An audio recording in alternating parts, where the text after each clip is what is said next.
انا بعدا حكيم هو الكابيتان في هاد ستاج، وبغيت نشكره باسكو اللي كيدير الناس عندهم واحد الشوفه ديال حكيم بحال اللي بصراحه ملي كتصوروه ما كيضحكش بزاف، كيبان لك بحال واحد الولد اللي ديما ملي كاين واحد اللاعب جديد هو الاول اللي كيمشي لعنده كيدخلو في الجروب.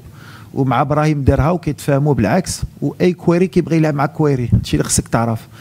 مع الزرق ما كيبغيوش يلعبوا، دونك بالعكس بجوج بيهم فاهمين، بجوج بيهم باغيين يديروا ليستوار مع المغرب، وبجوج بيهم عايشين مزيان.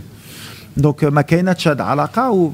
وعرف شنو باغي يقول مراد؟ دابا حنا عندنا فرقه دراري جدادين جايين، وفحال اللي حنا كنفتشوا على البوز باش نديروا المشاكل اللي فين ما كاينش.